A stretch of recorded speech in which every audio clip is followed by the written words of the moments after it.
Monde du savoir, monde du savoir, pas seulement pour les enfants.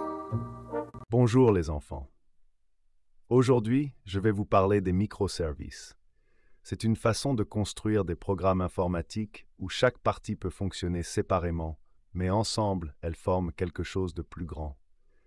Grâce à cela, il est plus facile de réparer les erreurs, d'ajouter rapidement de nouvelles fonctions et de travailler en équipe. Regardons comment les petits animaux ont parlé de ce sujet. Sur le terrain de jeu, la coccinelle et le cochon d'Inde se sont rencontrés. La coccinelle racontait qu'elle avait créé un site internet avec un seul gros fichier qui faisait tout en même temps. Le cochon d'Inde trouvait cela très pratique, car tout était au même endroit. Mais quand la coccinelle a ajouté un nouvel onglet, tout s'est cassé. Le cochon d'Inde a conseillé de diviser le site en petites parties. La coccinelle était surprise. Comment ça, des petites parties? À la fin, je leur ai expliqué que c'est exactement ça, les microservices. Chaque partie de l'application fait une seule tâche et fonctionne séparément. Donc c'est plus facile à réparer quand quelque chose ne marche pas. Près d'un grand arbre, le chaton et le petit rat discutaient. Le chaton racontait qu'il avait créé une application pour gérer les mots de passe et qu'il l'avait divisée en microservices. Un pour la connexion, un autre pour vérifier la sécurité et un autre pour envoyer des notifications. Le petit rat a ajouté que dans son travail d'analyse de données, il utilise aussi une division similaire. Chaque microservice reçoit seulement les données dont il a besoin. J'ai expliqué que cela facilite leur travail. Les microservices peuvent être créés par différents spécialistes, mais ensemble, ils forment un système qui fonctionne.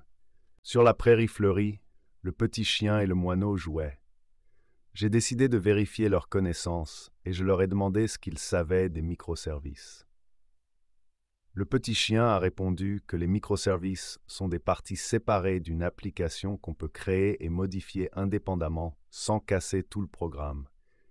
Il a ajouté que grâce à cela, les programmeurs peuvent corriger les erreurs plus vite. Le moineau a dit que c'est aussi une bonne méthode pour la sécurité, car chaque partie a ses propres limites, et si une partie cesse de fonctionner, les autres peuvent continuer. Je les ai félicités pour leur bonne réponse.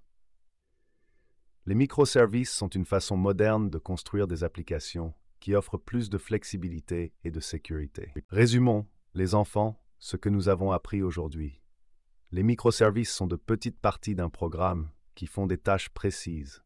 Grâce à cela, il est plus facile de les créer, de les réparer et de les améliorer. Quand une partie ne fonctionne plus, les autres peuvent continuer à marcher. Cela rend tout le système plus sûr et plus flexible. Merci d'avoir découvert ces nouvelles connaissances avec moi. À bientôt pour un prochain épisode.